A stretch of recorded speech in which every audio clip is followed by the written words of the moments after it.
आंतरवालीतलं आंदोलन आजही सुरू आहे. साखळी उपोषणवाले साखळी उपोषण करताय.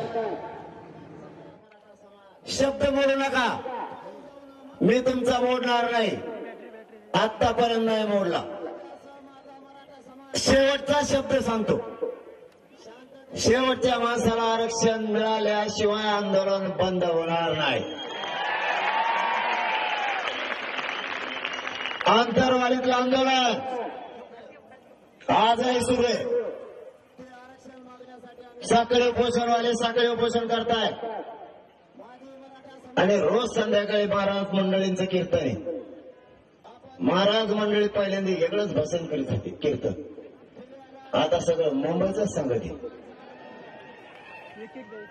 ते बी डायरेक्ट महाराज मंडळीला माझी विनंती या लोणावळा या मावळ प्रांतात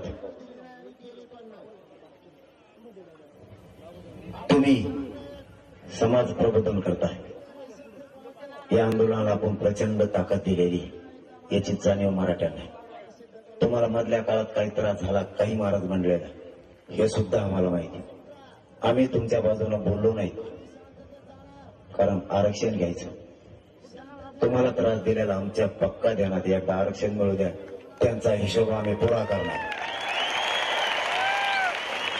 तुम्ही फक्त माग हटवू नका.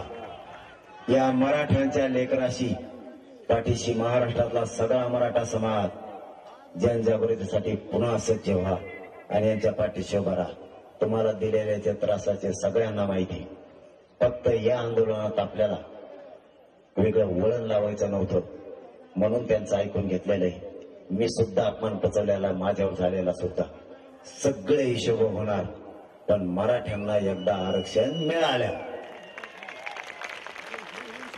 आजूबाजूला लक्ष असू द्या. पुन्हा एकदा सांगतोय आजूबाजूला लक्ष असू द्या. स्वयंसेवकांना रस्त्यात उतरून एकमेकाला गाड्या काढू लागा.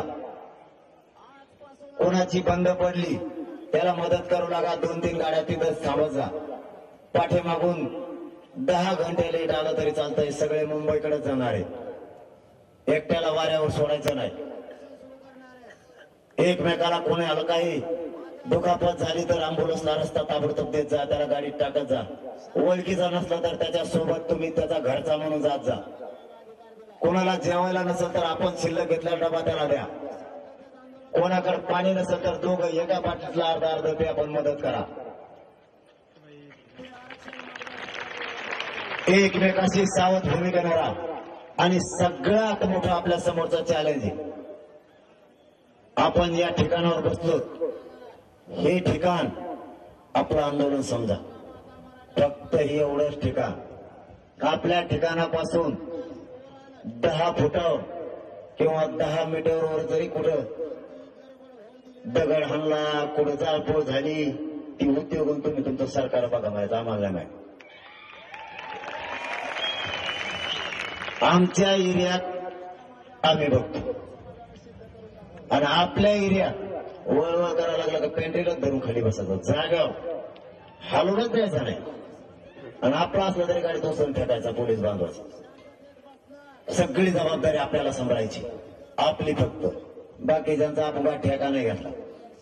ते बाकीचे कोण आहे ते तिकडे बघ म्हणायचं. आपल्यापासून लांब झालेला आपल्याला त्याचा काही संबंध नाही. त्याच्यावर कारवाई करा नाही त्याला उलट लटका नाही तर त्याला तिकडे कुठे एका नदीत नेऊन सोडून द्या. आम्हाला काय देणं घेणं त्याचं.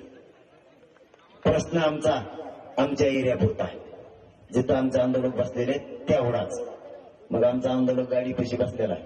ते गाडीचं पुरतात. त्याच्या पलीकडच्या गाडीच्या दुसऱ्या गाडीचा आमचा त्याचा काय संबंध आहे.